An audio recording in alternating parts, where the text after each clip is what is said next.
Welcome to Tamil உயிரியல் 12th standard bio botany lesson 2. நம்ம இன்னைக்கு இந்த லெசன்ல அடுத்து பார்க்க போறது இந்த பாக்ஸ் பாருங்க. இதுல பாத்தீங்கன்னா நம்ம போன கிளாஸ்ல பார்த்தோம் இல்லையா, அந்த ரெட் கலர் அந்தி மல்லியும் ஒயிட் கலர் அந்தி மல்லியும் சேர்ந்து நமக்கு என்ன கொடுத்துச்சு, ஒரு பிங்க் கலர் ஃபிளவரை கொடுத்துச்சு. ஓங்கு தன்மையின்றி, ஓங்கு தன்மைனா என்ன அர்த்தம், அந்த ரெட்டும் அங்க டாமினன்ட் கிடையாது, அந்த ஒயிட்டும் அங்க டாமினன்ட் இல்ல, ரெண்டுத்துக்கும் இடைப்பட்ட ஒரு கலர் கிடைச்சது.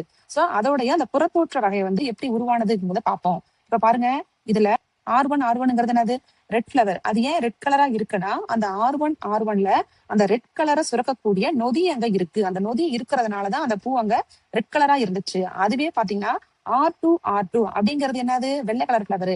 அந்த வெள்ளை கலர் பூல பார்த்தோம்னா அந்த சிவப்பு நிறத்திற்கு அவசியமான நொதி அங்க இல்ல. அந்த பிக்மெண்ட் அங்க இல்லாததுனால அது என்ன பண்ணுச்சு, வெள்ளை கலரா இருந்துச்சு.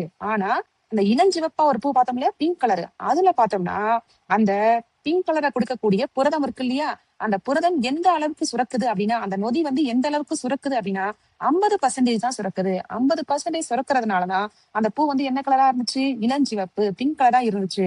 ஒருவேளை அந்த உருவான பிங்க் கலர் வந்து 100% வந்து அந்த நொதியை சுரந்துச்சு அப்படின்னா அது என்ன கலரா வந்திருக்கும், ரெட் கலரா வந்திருக்கும். அப்ப அந்த இளஞ்சிவப்பு நிறம் வந்து அந்த ரெட் கலரா வர்றதுக்கான நிறத்தை தோற்றுவிக்க முடியல. ஏன்னா அது 50% தான் அந்த நொதியை வந்து உற்பத்தி செஞ்சிருந்தது. அடுத்தது பாருங்க, கோடாமினன்ஸ், அதாவது இணை ஓங்குத்தன்மை. இணைனா என்னது, சேர்றது. ஓங்குத்தன்மைனா ஓங்குத்தன்மை சேர்ந்தே அடுத்த தலைமுறைக்கு வர்றது. இதுக்கு நான் உங்களுக்கு ஒரு சில படங்கள்லாம் ஷேர் பண்றேன் பாருங்க. இதுக்கு எக்ஸாம்பிளுக்கு ஃபர்ஸ்ட் படம் பாருங்க, ஒரு வெள்ளை கலர் கவு இருக்கு, ஒரு பிரவுன் கலர் கவு இருக்கு. அது ரெண்டுத்துக்கிட்டே இருந்து வரக்கூடிய கண்ணுக்குட்டி என்ன கலரா இருக்கு, ஒயிட் கலராவும் இருக்கு, ஒயிட் வித் பிரவுன் கலரா இருக்கு. அப்ப அந்த ரெண்டு பெற்றோரோட கேரக்டருமே அங்க வெளிப்பட்டுருச்சு. நம்ம இதுக்கு முன்னாடி பார்த்த அந்த மென்டலோட அந்த ஆய்வுல ஃபர்ஸ்ட் ஜென்ரேஷன்ல என்ன வந்திருக்கும், ஒரு நெட்டை தாவரமும் குட்டை தாவரமும் கலந்திருக்கும். ஃபர்ஸ்ட் ஜென்ரேஷன்ல நெட்டை தாவரம் மட்டும்தான் வந்திருக்கும், குட்டை தாவரமே வந்திருக்காது. ஆனா இந்த இடத்துல வந்து அந்த ஓங்கு கேரக்டர் வந்து இணைந்து வந்திருக்கு. அதுதான் வந்து இணை ஓங்குத்தன்மை. அந்த வெள்ளை கலரும் பிரவுன் கலரும் கலந்து வந்ததுனால ரெண்டு கலரான ஒரு கண்ணுக்குட்டி நமக்கு கிடைச்சிருக்கு. ரெண்டு கலரும் மிக்சடா கிடைச்சிருக்கு. ரெண்டாவது பிக்சர் பாருங்க, ரெட் ஒயிட் கேமிலியா ஃபிளவர் சொல்லுவோம். இந்த ஃபிளவர்ல பாத்தீங்கன்னா ரெட் வித் ஒயிட்டா இருக்கு. அப்ப ரெண்டு கலருமே கலந்து வந்துச்சு.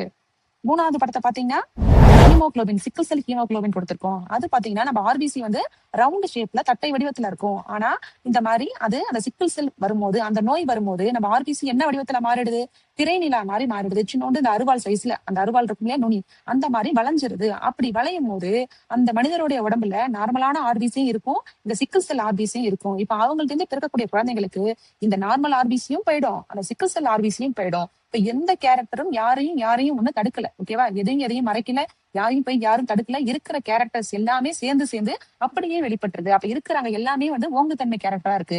எந்த ஓங்குத்தன்மையும் இன்னொரு ஓங்குத்தன்மையை போய் அடக்கல, மறைக்கல, ஓகேவா. இன்னொன்னு இந்த ஏபி பிளட் குரூப் சொல்லுவாங்கல்ல, ஒரு சில பேருக்கு வந்து ஏபி பாசிட்டிவ் ஏபி நெகட்டிவ் இருக்கும். இப்ப அதுல ஏங்கிற ஜீனும் ஓங்குத்தன்மை தான், பிங்கிற ஜீனும் ஓங்குத்தன்மை தான். ரெண்டு ஓங்குத்தன்மையும் சேர்ந்ததுனால அந்த குழந்தைக்கு என்ன பிளட் குரூப் வந்திருக்கு, ஏபி பிளட் குரூப் வந்திருக்கு. அப்ப ரெண்டுமே அங்க இணைந்து வந்துருச்சு. இதான் இதுல மீனிங். இப்ப தியரிய பாருங்க, மாற்று பண்பேது கொண்ட தாவரத்தில் இரு அல்லீல்களும் ஒரே சமயத்தில் பண்பை வெளிப்படுத்துகின்றன. அதாவது ரெண்டு அல்லீல் இருக்கு, ரெண்டுமே என்ன பண்ணுது, ஒரே சமயத்துல. அந்த பூ பார்த்தோம்ல, ரெட் வித் ஒயிட்டா இருந்துச்சு, இந்த கண்ணுக்குட்டி ஒயிட் வித் பிரவுனா இருக்கு. அப்ப ஒரே சமயத்துல ரெண்டு பண்புமே வந்துருது, பெற்றோரோட இரு பண்புகளும் வந்துருது. ஒரு உயிரியல் மாற்று பண்புடைய இரு அல்லீல்களும் ஒரே சமயத்தில் பண்புகளை வெளிப்படுத்தும் நிகழ்விற்கு இணை ஓங்குத்தன்மை என்று பெயர். இதுக்கு எடுத்துக்காட்டு பாருங்க, நான் உங்களுக்கு பிக்சர் ஷேர் பண்ணியிருந்தேன்ல, இந்த கேமலியாவோட சிவப்பு மற்றும் வெள்ளை மலர்கள் பார்த்தோம். இன்னொன்னு கதிரறிவால் வடிவ ஹீமோகுளோபின், இந்த சிக்கிள் செல் ஹீமோகுளோபின் காமிச்சோம். இன்னொன்னு மனிதர்களோட ஏபிஓ ரத்த வகை. இது எல்லாமே இந்த இணை ஓங்குத்தன்மைக்கு எக்ஸாம்பிள். இப்ப ஏபிஓ ரத்த வகையா இருக்கும்போது இதுல IA இந்த ஆன்டிஜனும் இந்த IBங்கிற ஆன்டிஜன் ரெண்டுமே வந்து எப்படிதான் இருக்கும், ஓங்குத்தன்மையுடையதான் இருக்கும், ஓகேவா. இப்ப இது என்ன பண்ணுது, மென்டலோட எந்த விதியை டிபெண்ட் பண்ணி இருக்குன்னா தனித்து பிரிதல் விதியை பின்பற்றுது. இந்த இணை ஓங்குத்தன்மை வந்து நம்ம எப்படி கண்டுபிடிக்கலாம் அப்படின்னா, இதுக்கு நிறைய மெத்தட்ஸ் எல்லாம் இருக்கு. பின்னார் பிரிப்பு, அதாவது எலக்ட்ரோபோரசிஸ் மெத்தட்னு சொல்லுவோம், அந்த மெத்தட்ல வச்சு கண்டுபிடிச்சிக்கலாம். நிறப்பிரிகை குரோமோட்டோகிராஃபின்னு சொல்லுவோம், அதுல வச்சு கண்டுபிடிக்கலாம். இல்லைன்னா இந்த பிளேவனாய்ட்ஸ் வச்சு பொருட்களை பிரிச்சு எடுப்பாங்க, அதாவது உள்ள இருக்க DNA பிரிச்சு எடுப்பாங்க. இது எல்லாமே பார்த்தோம்னா அந்த பிளான்ட்டும் அனிமல்ஸும் அதுல உள்ள DNA வந்து நம்ம எலக்ட்ரோபோரசிஸ் பண்ணும்போது அந்த அகரோஸ் ஜெல்லுங்கிற அந்த ஜெல்ல பாத்தீங்கன்னா DNA பேண்ட் வந்து டிஃப்ரெண்ட் சைஸ்ல கிடைக்கும். அதை வச்சு நம்ம இதை கண்டுபிடிச்சிக்கலாம். அந்த மின்னார் பகுப்பு முறையில இந்த காசிபியம் திர்சூட்டம் மற்றும் காசிபியம் ஸ்டட்டியானம்ங்கிற பிளான்ட்ல அந்த டிஎன்ஏவை பிரிச்சு எடுத்திருக்காங்க அகரோஸ் ஜெல் எலக்ட்ரோபோரசிஸ்ல. இந்த காசிபியம்ங்கிறது ஒண்ணுல காட்டன் தாவரம் இருக்கு இல்லையா, பருத்தி செடி, அதுதான். இதுல பாருங்க, இவற்றின் முதல் மகவு சந்ததி கலப்புயிரியின் இடைப்பட்ட மடியம் இரு பெற்றோர்களின் விதை புரதங்களை மின்னார் பிரிப்பின் மூலம் பிரிக்கும் போது ரெண்டு பெற்றோர்களும், இந்த இடத்த கவனிங்க, வேறுபட்ட பட்டை அமைப்பினை வெளிப்படுத்துகின்றன. பட்டைங்கிறது பேண்டு, ஓகேவா. அந்த அகரோஸ் ஜெல்லுல பார்த்தோம்னா DNA பேண்டு கிடைக்கும். அதுல ஒவ்வொரு பேண்டும் ஒவ்வொரு சைஸ்ல இருக்கும். அதை வச்சு அந்த பெற்றோரை நம்ம கண்டுபிடிச்சிக்கலாம். அடுத்து கலப்புயிரியில் ஒருங்கிணைந்த பட்டை அமைப்பு வெளிப்படுகிறது. அவைகளின் கலப்புயிரிகளில் பெற்றோர்களை போன்றே இருவித புரதங்களும் காணப்படும். அந்த அகரோச்செல்ல பார்த்தோம்னா 2 பெற்றோரோட அந்த கேரக்டர்ஸும் அதுல நமக்கு தெரியும்.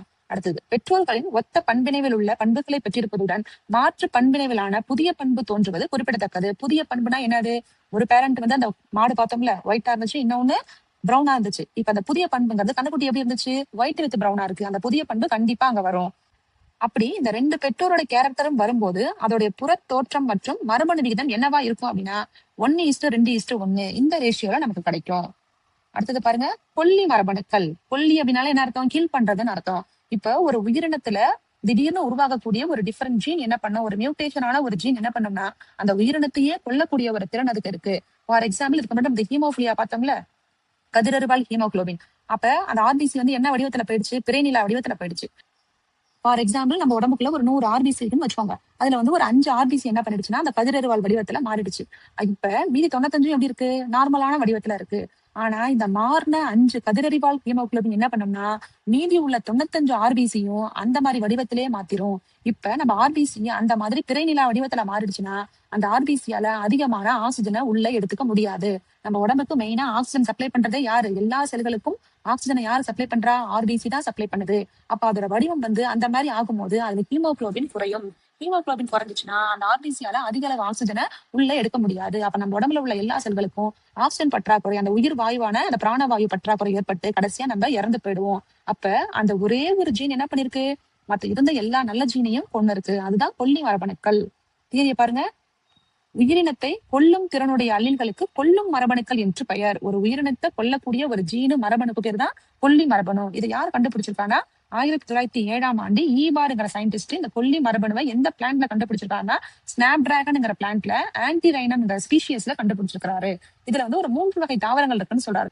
இதுல பாருங்க, ஒரு தாவரம் பார்த்தோம்னா பச்சை நிறமா இருக்கு. அதாவது அந்த தாவரத்தை வந்து கேபிட்டல் சிசின்னு சொல்றோம். இன்னொரு தாவரம் பாத்தீங்கன்னா மஞ்சள் நிறமா இருக்கு. ஓகேவா? மஞ்சள் நிறம்னா இலை வந்து பச்சையும் மஞ்சளும் கலந்த நிறத்துல இருக்கு. அது என்ன சொல்றோம்? ஒரு கேபிட்டல் சி, ஒரு ஸ்மால் சி அப்படின்னு சொல்றோம். இந்த இடத்துல பாருங்க, ஆரியா தாவரங்கள்னு கொடுத்துருக்காங்க. ஆரியா அப்படின்னா என்ன மீனிங்னா தாவரங்கள் வந்து பொன் நிறமா இருக்குன்னு அர்த்தம். தங்க நிறமா இருக்குன்னு சொல்றோம் இல்லையா?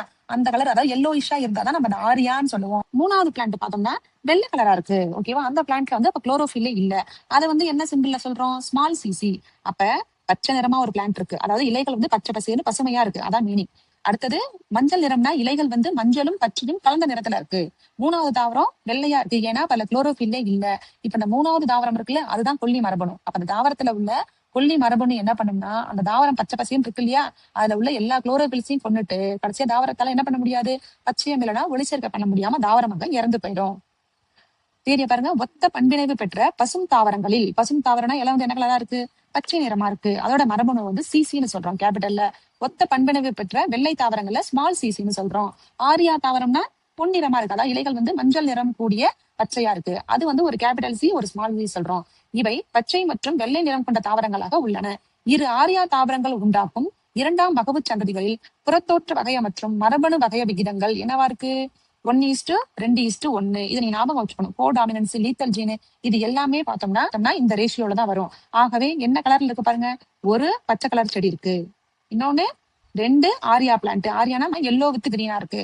ஒண்ணு பாத்தீங்கன்னா வெள்ளை கலரா இருக்கு. ஆனால் வெள்ளை தாவரங்கள் பச்சை நிறமற்று இருப்பதால், வெள்ளை தாவரமா இருந்துச்சுன்னா அதுல கிரீன் கலரே இல்ல, சேர்க்கை பண்ண முடியாது. அப்ப அதெல்லாம் என்ன பண்ண முடியாது?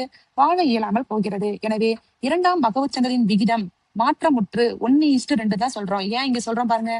ஏன் 1:2 அப்படின்னு சொல்றோம்னா, ஒரு தாவரம் வந்து பச்சை பசேன்னு இருக்கு, 2 தாவரம் மஞ்சள் கலராவும் பச்சையும் கலந்துருக்கு. அப்ப இதுங்களால உயிர் வாழ முடியும். லாஸ்டா ஒரு 1 சொன்னோம்ல, 1:2:1. அந்த 3வதா இருக்க 1 வந்து வெள்ளச்செடி. அப்ப அதெல்லாம் வாழ முடியாதுன்னா அப்ப அதுங்க இல்லைன்னு அர்த்தம். அப்ப அங்க ரேஷியோ என்னவா மாறிடுச்சு? 1:2 மாறிடுச்சு.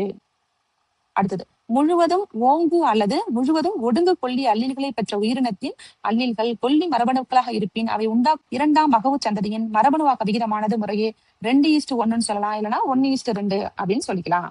இந்த வீடியோல பார்த்த இணை ஓங்குத்தன்மை மற்றும் கொல்லி மரபணுக்கள்ல உங்களுக்கு ஏதாவது டவுட் இருந்துச்சுன்னா கமெண்ட் பண்ணுங்க. நான் உங்களுக்கு அதுக்கு ஆன்சர் பண்றேன்.